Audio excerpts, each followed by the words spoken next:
Bench testing in 1959, 60, 61, 62, and 63 Cadillac non-fog light headlight switch.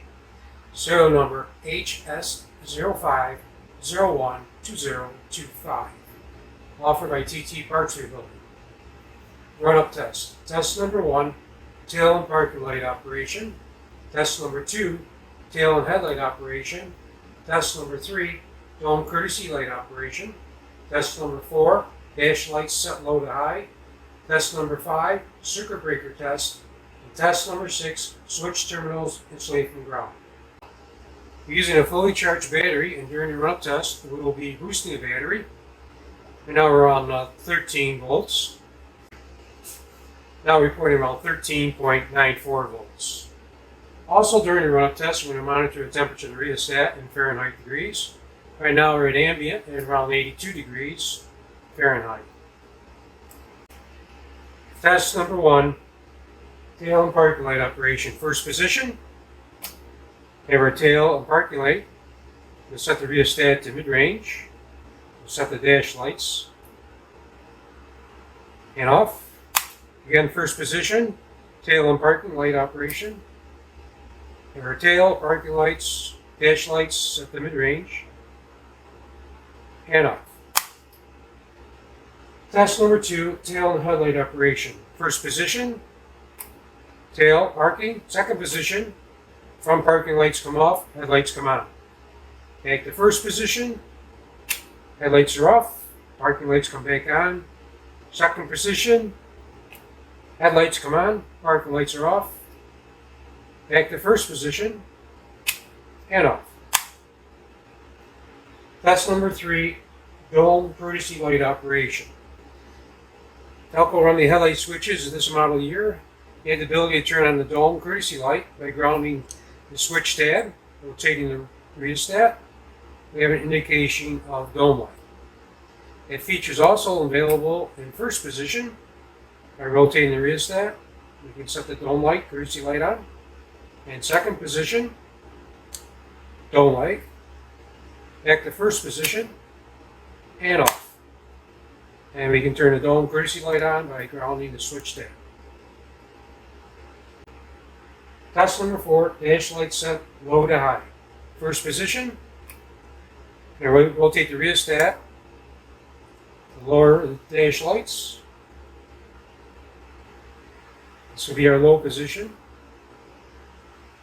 All the way, we're going to shut the dash lights off, back to low.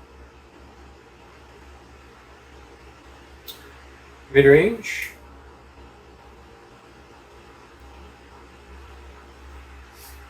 See a little increase of Fahrenheit temperature. Too bright.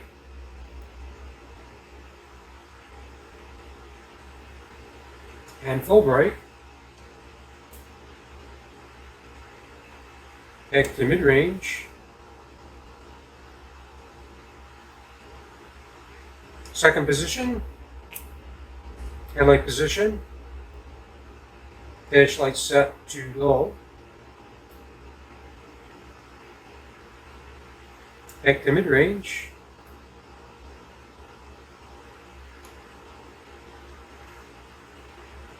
Right. And full bright. Mid-range. First position.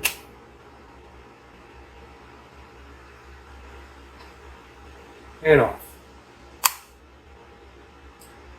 Test number 5, circuit breaker test.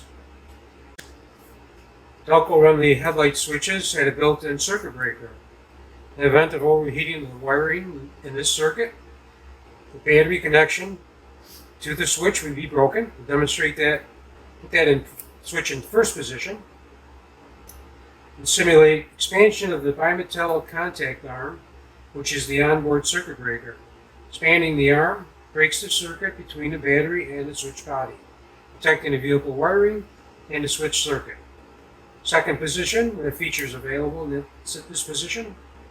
Expansion of the contact arm breaks the circuit between the battery and the switch, protecting the vehicle wiring and the switch. Back to first position. Expansion of the contact arm, overheating, and back and off.